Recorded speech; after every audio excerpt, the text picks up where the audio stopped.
So this is an interesting one. It's like combo. Yes, it's basically the same thing as combo from Hearthstone. That's weird. That's not what I expected Nightfall to actually be. Let's go ahead and see how this interacts with some of the cards. So we've got Stygian Onlooker. I believe that's pronounced Stygian. I know it's been in some games. Nightfall, give me +2/+0 and Fearsome this round. So basically, this is a Shadow Isles card. It's a 1-mana 2/1, but if it's not the first card you play in the turn, it's +2/+0. So on turn 1, you can go ahead, you're attacking on turn 1, you play Cask into Stygian Onlooker.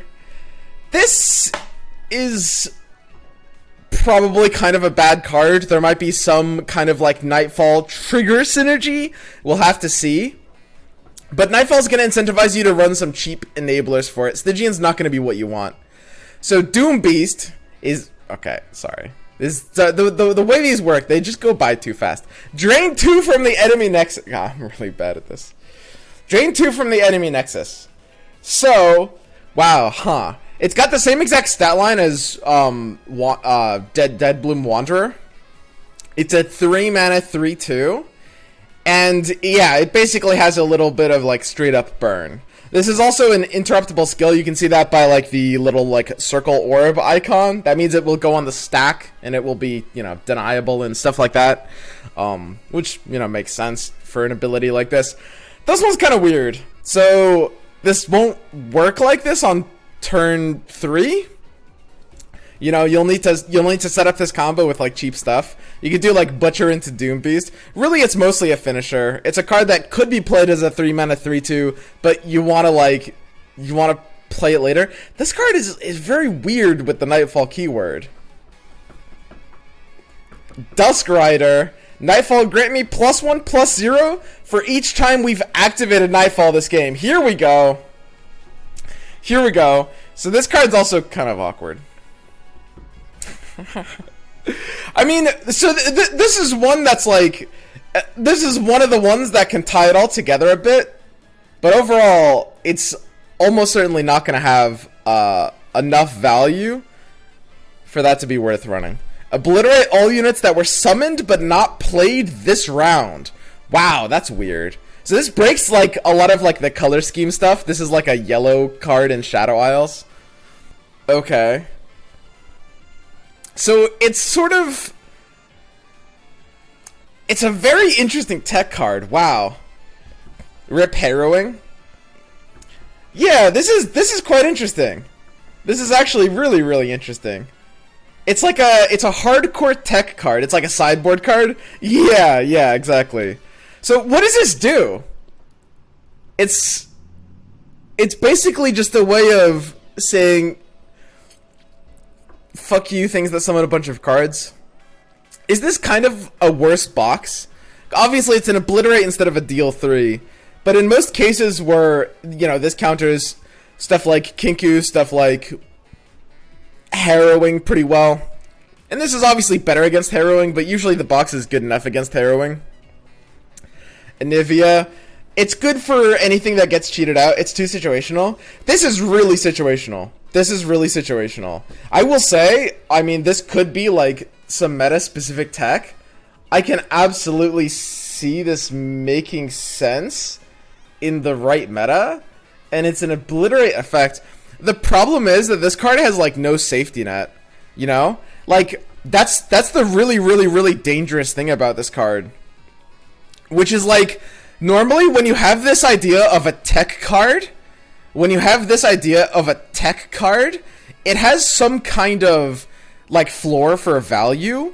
This card doesn't really have a, like, this card, even if we imagine a meta where this card is countering something, it will be completely useless in like any other situation, which is very awkward, right? Like, you want to be rating this like a Quinn emote since it's situational, but it's just gonna brick in a lot of situations. We'll have to come back to that one. Encroaching Shadows grants all allies in deck and hand +2/+2 and Ephemeral. Holy shit. Okay. That's fucking funny. Whew! Okay. What are we doing with this one? This one's crazy! Okay. I mean, is this gonna be good? Is this gonna be good? It's a meme card? I mean, maybe. Probably. Like, it's a really, really funny card. It's like a better Von Yip. Yeah, except everything's ephemeral, but yeah. This one's a little spooky. I will say, one thing about this one is like, so, you guys know me.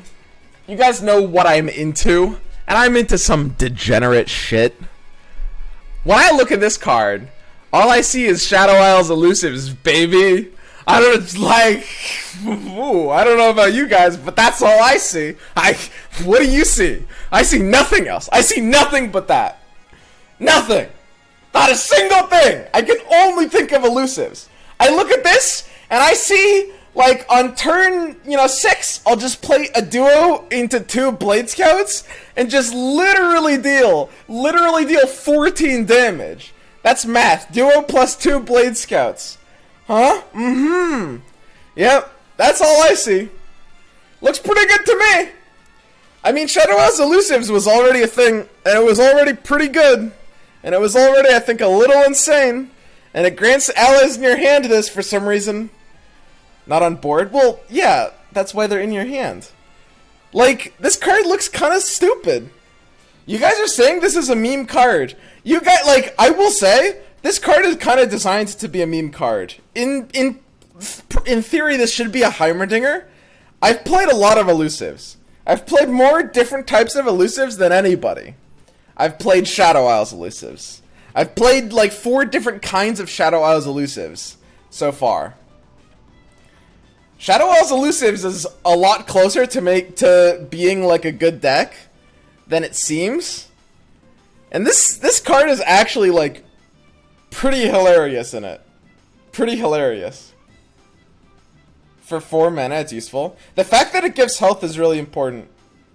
This effect stacks. Yeah. I mean, there's no reason this effect wouldn't stack. Absolutely. There's no reason at all that this wouldn't stack.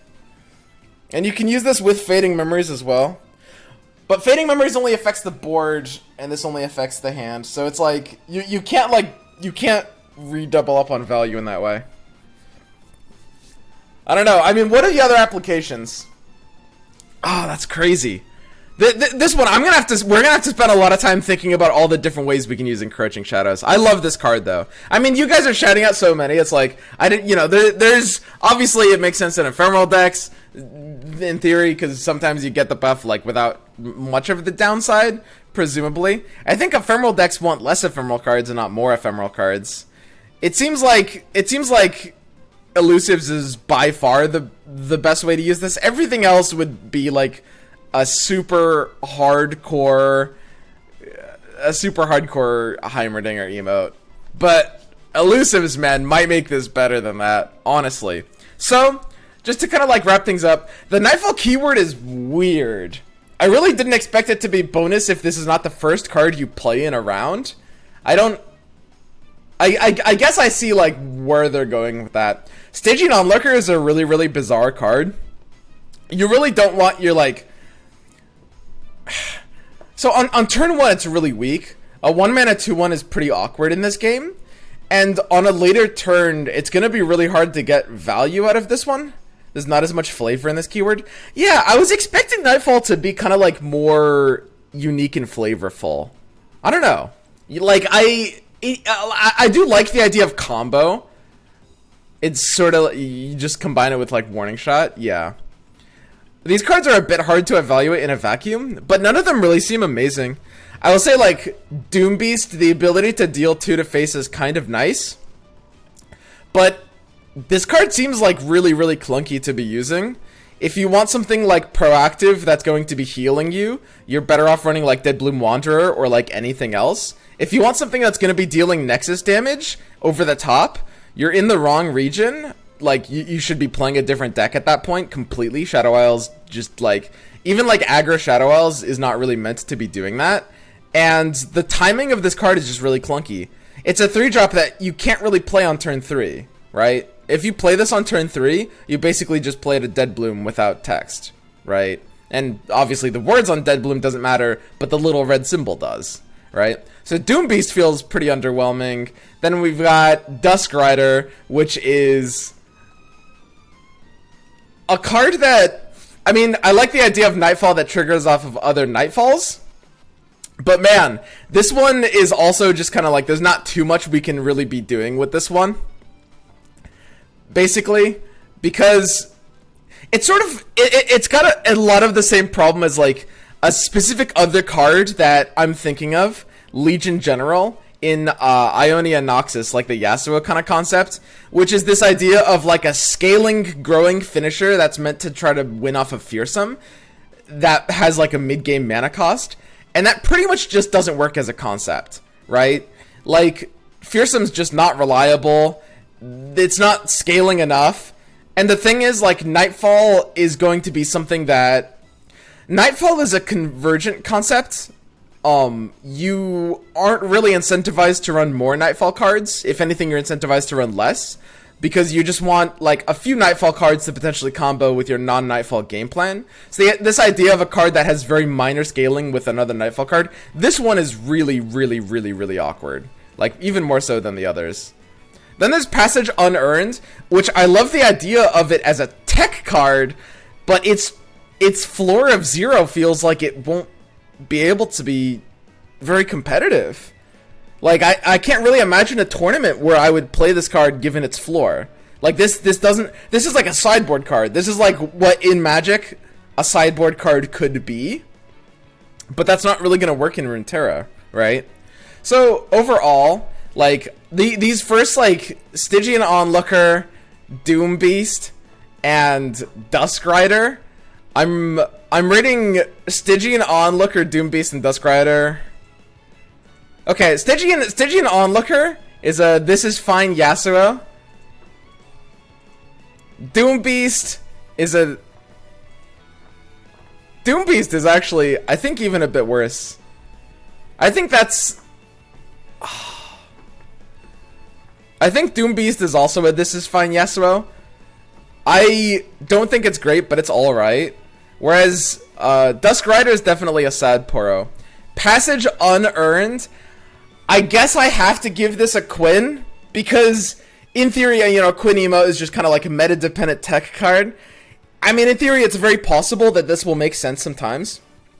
But it's super important to understand, for a tech card to make sense, it needs to have a floor for value, right? It needs to be able to do something when it doesn't hit the matchup, right? And the really big problem with Passage Unearned is that when you look at this card, like, even if, like, the biggest and most cancerous deck in the entire meta, even if this card, you know, increases your win rate a bit against that deck, it feels like it's still not going to do a really good job of doing anything else in not only other matchups, but other situations, which is really, really awkward, right? It can counter Remembrance, too. Yeah, so I have to give this a Quinn emote, just because, I mean, it does have high tech value, but I'm very dubious on that one's ability to see play.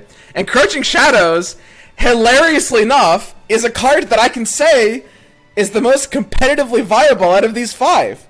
And this card looks like the meme card of the set, doesn't it? I think that this card is... People are going to be using this card as a meme card.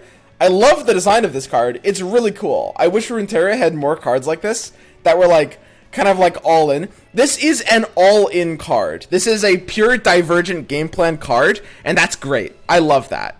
I'm going to call this a Heimerdinger because it's like a really interesting experimental card that, if it makes sense, can be really, really good. But one thing I will say is I actually think that if Elusives want to be in Shadow Isles, this card is actually unironically good in that deck. Like, this card, like, I'm going to build an Elusives Shadow Isles deck, and it's going to run 3 copies of Encroaching Shadows, and it could actually be good. Like, that deck could actually be really good. The one thing is that I do think that Encroaching Shadow, like, there needs to be an additional reason for Elusives to be in Shadow Isles. This is not enough of a reason to be in the color, So Shadow Isles needs another point of elusive synergies before I think we can get to that point where this would make the most sense as the elusive deck. I will say. Stygian might be a little underlooked. I think Stygian's the best out of all of them. I was gonna say that. I think like Stygian is probably, I don't know if I can call it higher up. I'd be happy calling this a Vlad emote. Yeah, maybe this could end up being nuts. But yeah, Stygian Onlooker, yeah, sure. It's a Vlad. Because certainly if Doom Beast is this is fine, then Stygian is a Vlad. So Stygian's the best one, then Doom Beast is a bit worse, and then Dusk Rider is like kind of awkward. Alright, so we're getting Nocturne tomorrow, and that's going to be quite interesting. Because, like, these ones don't seem super competitively, like, viable. But it's very possible Nocturne might tie things together. I kind of assume Nocturne might say something like something to do with more Nightfalls. I don't know. So Nightfall's a really interesting keyword because we just haven't really seen many Nightfalls yet. And for a Nightfall archetype to make sense, they really have to add a lot more, right? And we know that Diana and Nocturne are gonna trying to be like Nightfalling together. So there's gonna be like combos that they're gonna do. Probably one of them is gonna allow you to trigger Nightfall on, just like always trigger Nightfall whenever you're playing it or something like that. Or some, one of them is gonna give payoff. Some of them might be like leveling up per Nightfall. And that's where these cards have the most potential for sure. When like either Nocturne or Diana are leveling up based on how many Nightfall cards you play, and if their level up is very good, which it would be if in that case, right? And that's where these cards have by far the most potential. And that's why like with Doom Beast and Stygian, you can't rate them like anywhere below a certain amount because they'll always be viable. Whereas with this guy, Dusk Rider, he's like, he's not a very good Nightfall trigger, basically, because he's 5 mana. So he probably wouldn't make as much sense in a deck like that. All right, guys, that's kind of my initial impressions overview.